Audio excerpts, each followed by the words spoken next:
Hello friends, कैसे हैं आप लोग। आई होप अच्छे होंगे। मेरा नाम है शिवानी, मेरे चैनल में आपका बहुत बहुत स्वागत है।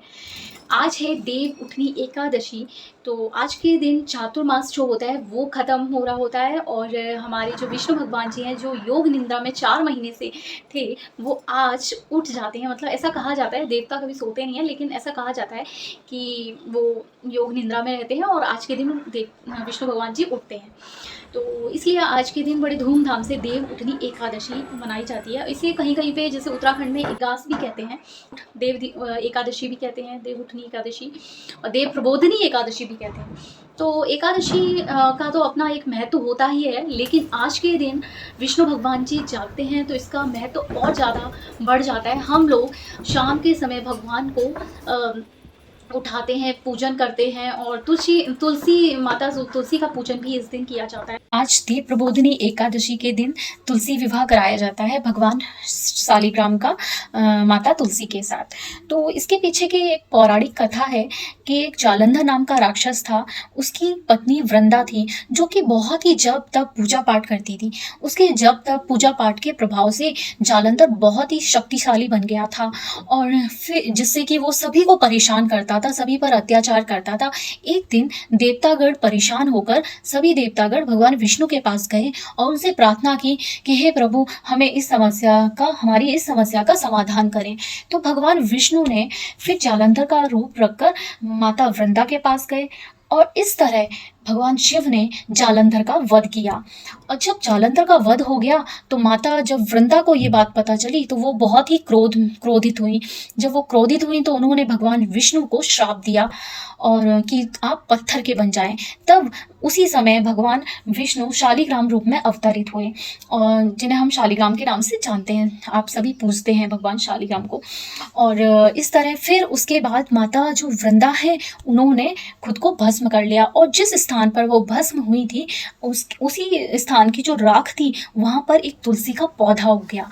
वही माता जो वृंदा थी वो तुलसी स्वरूप पुनः से अवतरित हुई।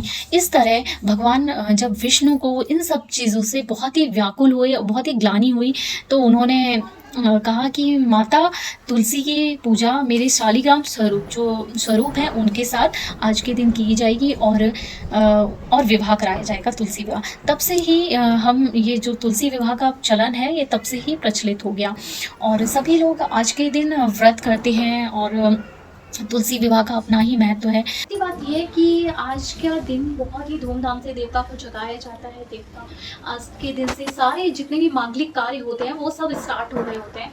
सारे मांगलिक कार्य, शादी विवाह जो भी है, सभी सारे शुरू हो जाते हैं। तो इस तरह हम लोग देव उठनी एकादशी को मनाते हैं खूब धूमधाम से।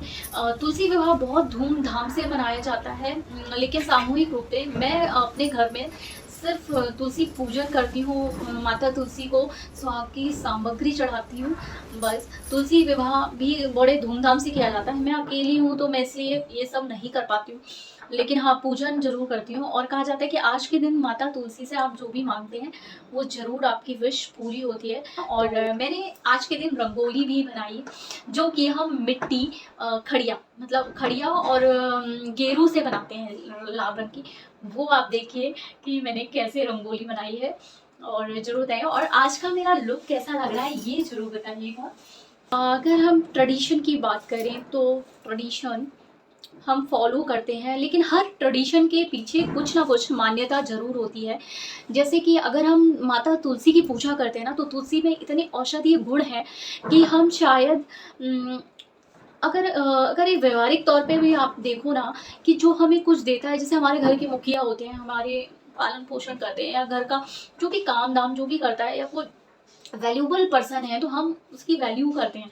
तो इसी तरह जो चीज़ें हमारे प्रकृति में ऐसा नियम, ऐसी संरचना जिसको धर्म से जोड़ दिया गया वो इस तरह से रची गई है कि आप उन सब चीज़ों को वैल्यू दें, उनका पूजन करें। मेरा ऐसा मानना है कि भगवान ने एक ऐसा सिस्टम क्रिएट किया हुआ है जो हम ये धर्म या शास्त्र जो भी कह लें, अगर हम भोलेनाथ के मंदिर जाते हैं, हम जो भी चीज़ चढ़ाते हैं ना वो चीज़ हमारी वेस्ट नहीं जाती है। वो या तो चींटी, कौवे या जो भी है जीव जंतु उनके काम आती है, वो उनके भोग वो लोग खाते हैं। अगर ये सिस्टम ना बनाओ तो शायद हम लोग चढ़ाएँ ना, कोई चीज़ हम किसी को दें ना, तो इस तरह कैसे जो भगवान की प्रकृति एक सिस्टम बनाया है वो कैसे सुचारू रूप से चल पाएगा। तो मुझे धर्म का महत्व ये भी लगता है, तो मुझे ऐसा लगता है ये अंधविश्वास नहीं है जो लोग कहते हैं कि अरे कुछ नहीं होता ये सब करने से बहुत कुछ होता है। हम किसी ना किसी रूप में ये सब करके ना हेल्प कर रहे होते हैं किसी की, या फिर उसकी वैल्यू बढ़ा रहे होते हैं। तो कहीं ना कहीं ये जो धर्म की बातें हैं ना, वो आपके जीवन में कुछ ना कुछ परिवर्तन जरूर लाती हैं, और बस ये समझने भर की देर है।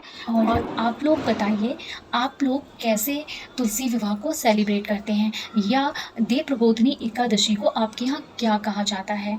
प्लीज़ कमेंट में ज़रूर बताना कि आप इसे कैसे सेलिब्रेट करते हैं। और चलिए, तो मिलते हैं अब नेक्स्ट ब्लॉग में, और अभी के लिए इतना ही।